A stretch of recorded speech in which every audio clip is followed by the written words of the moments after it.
Hey YouTube, it's Weird Paul. About 30 years ago, on July 12th, 1985, I did something that I didn't do very often. I asked my parents for a blank videotape. Videotapes were slightly expensive then, so I didn't ask for them too often, but in this case, I needed it. I needed it to tape Live Aid.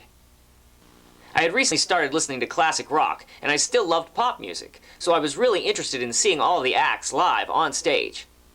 The first thing that I taped was news reports about Live Aid. Good evening. It is called Live Aid. It will be watched by more than 1 billion people worldwide. The concerts will be tied together by satellite and then beamed to the rest of the world. And then I taped the program Countdown to Live Aid. You are looking at the largest stage ever built for a single event. There are 2,000 lights on that stage, and they supply more than 2 million watts worth of power, almost enough to light a small city. Live Aid was, of course, an event to benefit the starving people in Ethiopia.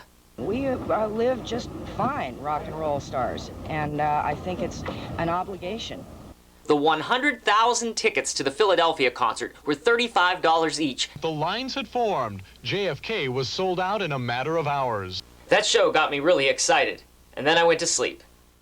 I woke up the next morning and turned on my TV. Live from JFK Stadium in Philadelphia, USA, and live from Wembley Stadium in London, England, the Live Aid Concert. Good morning, Philadelphia. I was just one of almost 2 billion people watching Live Aid in 150 different countries. One of the first things I saw that morning was the Boomtown Rats performing I Don't Like Mondays.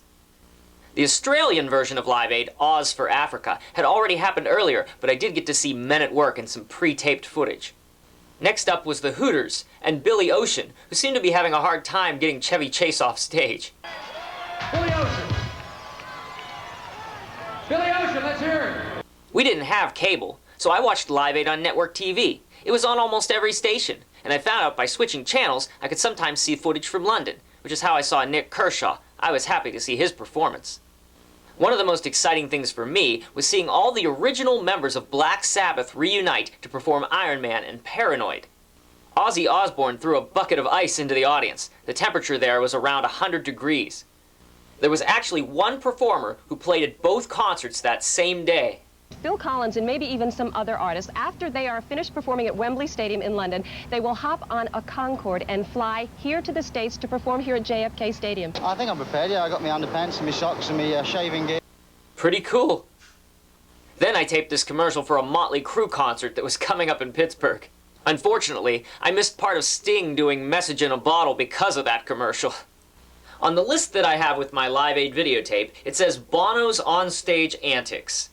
During U2's set, Bono was seen hugging a girl from the audience.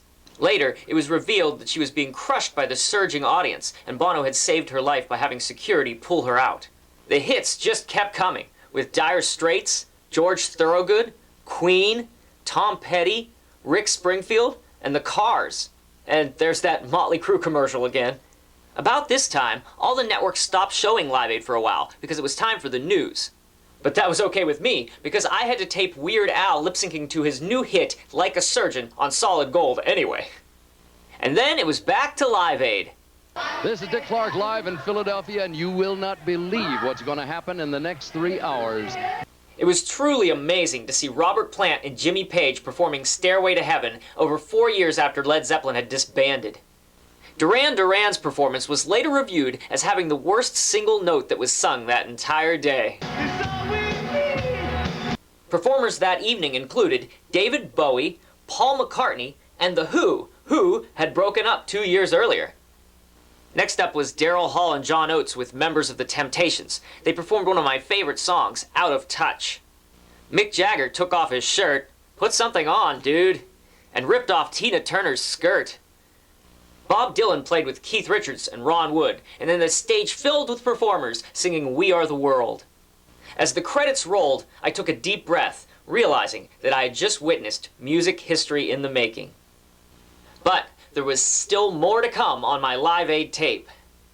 Over the next 2 days, I taped every news report that I could find about Live Aid, including Good Morning America and Entertainment Tonight. has been nominated for the Nobel Peace Prize. Organizers of the benefit say that the international concert has raised an estimated $70 million to help the hungry in Africa. Cleanup crews were trying to remove tons and tons of debris that the more than 100,000 concert fans left behind. Ah, Stella d'Oro. Only 12 people were treated for drug overdoses in Philadelphia. Ha, you mad, bro? It was also cool seeing backstage footage. He said that we probably would never do it again. Now we should never do it again. One of the most interesting things that I found out afterwards was about a guy named Steve Fallon.